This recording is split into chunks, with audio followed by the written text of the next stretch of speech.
Oh my! Where are we, Flynn? The colors, the sound in the air. I don't think we're in Canona anymore.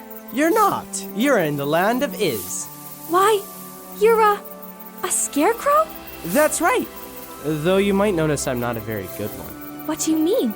I don't see any crows around here. Yeah, but you don't see any crops either. Last night they gobbled up everything. I knew it was going to happen, but because I don't have a brain, I couldn't make a plan to stop them. Oh dear. Well, maybe you should go get someone to help you. That's right, you bag of hay. You could have gotten me to help. Who are you? I'm Iron Man. Psst, it's Tin Man. Oh, right. Sorry. I'm Tin Man, the Heartless Avenger. Avenger? Sure. I'll make sure those crows pay for what they've done. I'll just use my axe and make sure it's good and sharp. Then I'll walk right over to those thieving, lying... No, please! Don't come at me with your axe! I didn't do it, please! I don't even like crops! He said lying, not lion. Who's she, and what's her problem? That's my friend, the Cowardly Lion. She's a little fraidy cat. More like a big chicken. Big chicken? Where? Hide me! Hide me! What is this place? It's Iz. We've been over this. Is it? Of course it is. Haven't you been paying attention? Do we have to talk so loud? The poppies might hear us, and then we'll be finished. Look, I don't have time to argue about where we are because I and my dog just want to get home. You're not from Iz? No, but if you get us into the wild wood, we can probably find our way from there. Oh, the Wildwood. I can't help you there. That's a job for the Tin Man. Why should I help?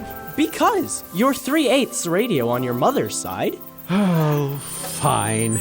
Let me see if I can get a signal.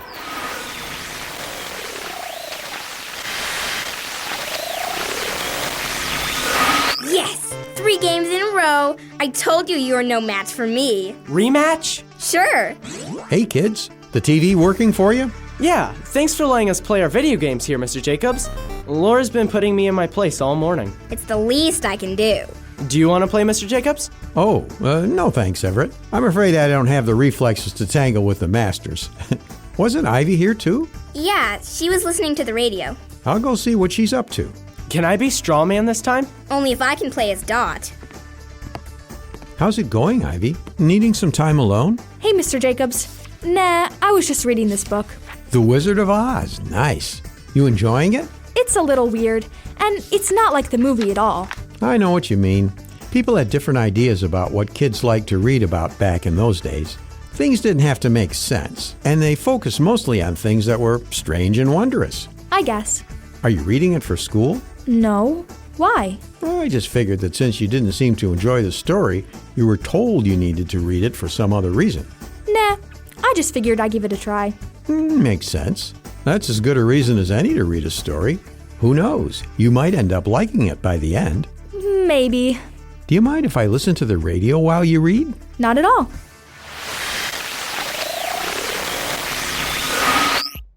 Hey, what's going on over here? Well, Everett, I've been listening to the radio and Ivy's been reading. I've been listening to the radio too. Oh, well, Laura has been wrecking me on Super Brawl Brothers. That girl might seem like she's just a normal kid, but she's a video game beast. Is that a good thing? It's the best compliment I can think of. Hey, Ivy, you want to play a match or two? No thanks, I'm reading. Oh, well, okay. You can play after you're done, maybe?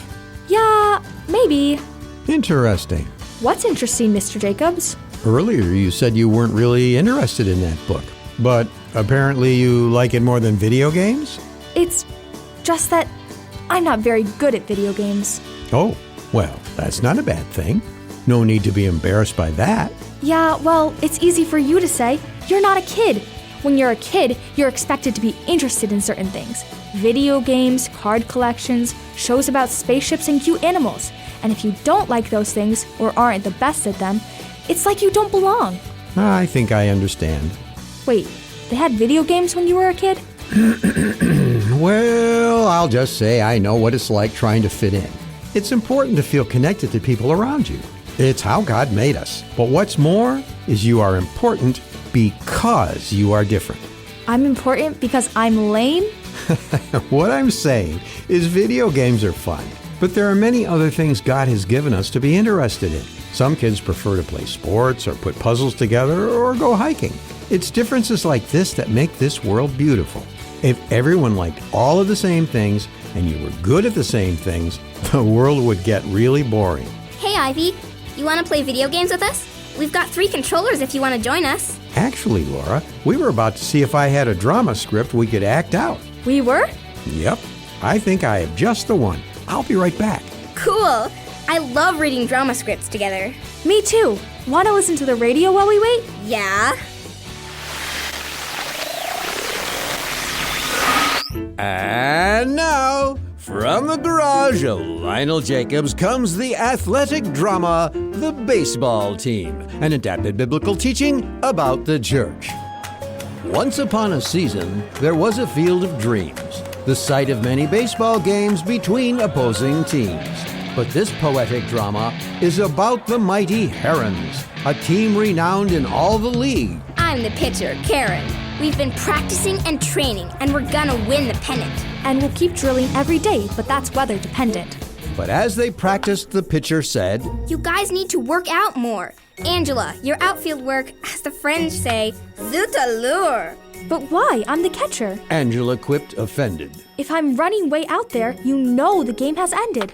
But Karen wouldn't hear it, and Angie did what she could.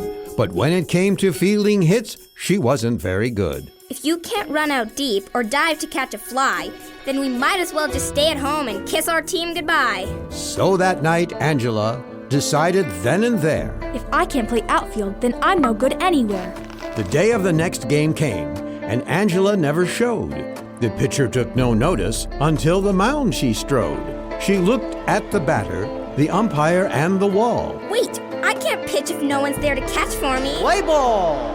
What happened next would make any coach get a sinking feeling. Without a catcher at home plate, the other team keeps stealing. The game was hardly more than a complete disaster. You know, you need that catcher back. No pitch you threw got past her. The moral in this poem is that at times we seem not to have what it takes to be on God's winning team. But He made His children with a place in mind. And for the tasks He had for us, we each have been designed. So never feel like you aren't what the Lord needs in His plans. He wants you to be in the game, not watching from the stands.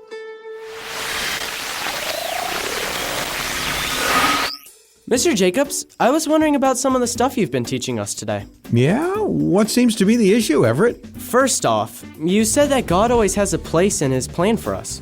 But I found it really hard to fit in a lot of places, especially at school. Does that mean that I'm not going to the right school or something? I see how you might be a little confused by what I said, but maybe I can clear things up.